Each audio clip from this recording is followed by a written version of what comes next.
Good morning and vanakkam. In this video, we're going to be reading from Dancing with Shiva, Hinduism's contemporary catechism written by Sadhguru Sivaya Subramania Swami, a richly illustrated sourcebook of Indian spirituality in question and answer form, exploring how to know the divine, honor all creation, and see God everywhere in everyone. Today's lesson is lesson 33, and we'll begin by reading the caption to the facing image. A soul passes through the doorway to the inner worlds. Death for the Hindu is an exalted experience shown by devas offer prayer and flowers. Following its final birth on earth, this soul becomes one with God, merging into the Shivalinga. Lesson 33. What is the process of reincarnation? Shloka 33. Reincarnation, punarjanma, is the natural process of birth, death, and rebirth. At death, we drop off the physical body and continue evolving in the inner worlds in our subtle bodies until we again enter into birth. Om. Bhashya. Through the ages, reincarnation has been the great consoling element within Hinduism, eliminating the fear of death, explaining why one person is born a genius and another an idiot. We are not the body in which we live, but the immortal soul which inhabits many bodies in its evolutionary journey through samsara. After death, we continue to exist in unseen worlds, enjoying or suffering the harvest of earthly deeds until it comes time for yet another physical birth.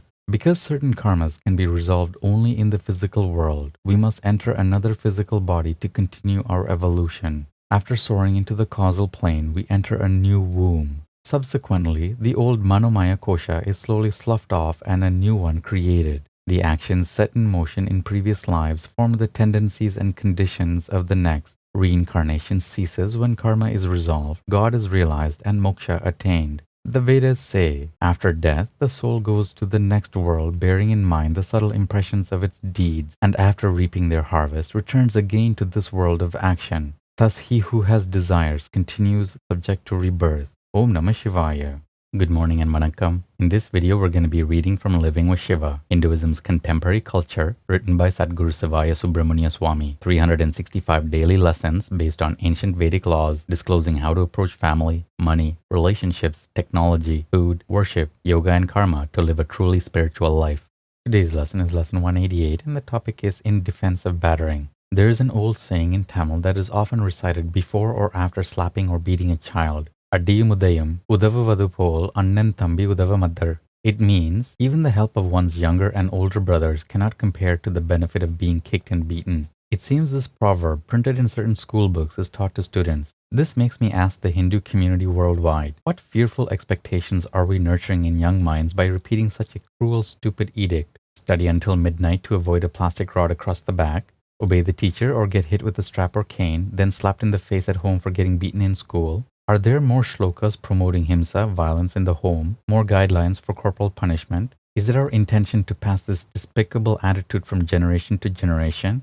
Unfortunately, it seems to be so. My young Asian monks can recite the above verse from childhood memories. Parents seeking to defend corporal punishment of children will also quote a saying from Manu Dharma Shastra, Sama, Dana, Bheda, Danda, which means using kind words or negotiation, bribery, sowing dissension, and punishment or striking. These are the 4 successive steps in achieving success against an enemy of the realm. It is advice for kings, not parents. I, for one, hope the rules will change in this nuclear family age, for there are more seeming reasons to hit and fewer places where a beaten child can find solace and love without the presence of grandma, auntie, and others. The working mother slaps her children at home because they add stress to her already stressed out nerve system. Father has a tough day on the job and takes it out on his son's back or face with the hand, strap, or cane. Does it give a sadistic joy to hear young children cry in pain and humiliation? Does it enhance the feeling of, I'm in charge here, you're not? In the past century, we've had 2 world wars and hundreds of smaller ones. Killers come from among those who have been beaten.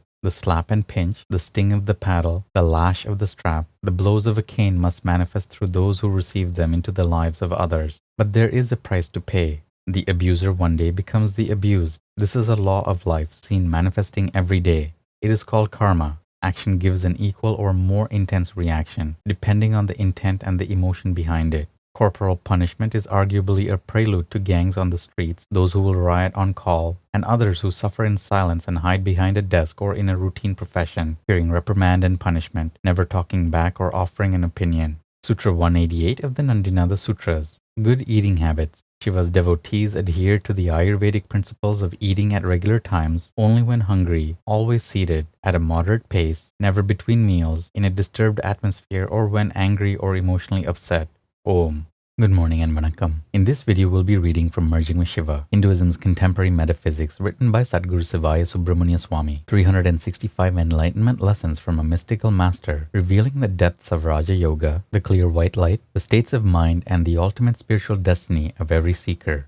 Today's lesson is lesson 188, and the topic is helpmate or hindrance. The sub of the subconscious mind can and does create situations of an uncomely nature. The subconscious mind, through its natural magnetism, attracts so-called temptations and unhappy conditions. The conscious mind, weakened by harmful practices, falls into the self-created trap.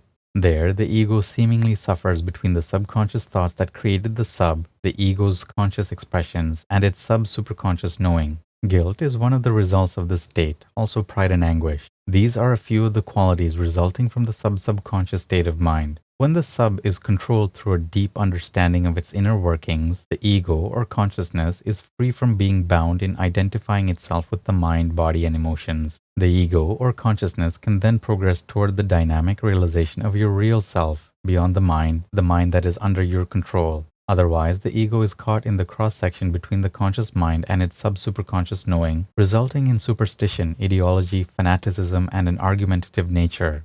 The subconscious mind is very simple. We can compare it to kumkum, the red powder worn as a dot on the third eye, which is a combination of yellow turmeric and pale green lime juice. We can also liken it to ice, formed when water meets with freezing temperature. Cooking is perhaps the best common example. We place vegetables in a pot on a stove or fire, and we add the delicious curries. With the heat coming up from beneath the pot, the ingredients merge together as one. The vegetables no longer taste like they formerly did, and neither do the spices. It is not possible to separate the vegetables from the spices once the cooking has begun. A traumatic emotional experience occurs and is recorded in the subconscious. This we liken to placing the vegetables into the pot. 8 months later, a similar experience happens and is reacted to with equal emotion. It happens, it is reacted to, it goes into the same pot.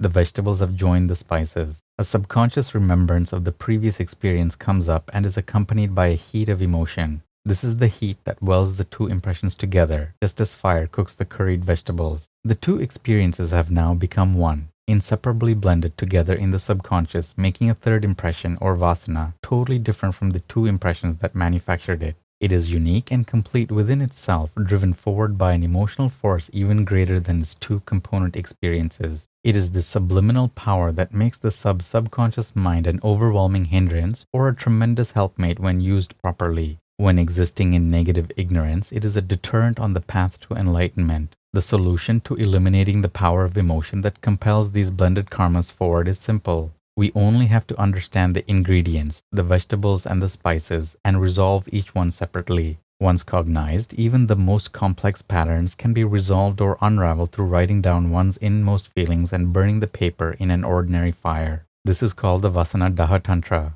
Remember, however, that it is not necessary to remove each and every negative impression one by one. Rather, we seek to strengthen the positive impressions. This in itself is sufficient and will allow unseemly impressions to be naturally resolved. And that's it for today's lesson. Take care of yourselves, have a beautiful day, and we'll see you in the next video. Om Namah Shivaya.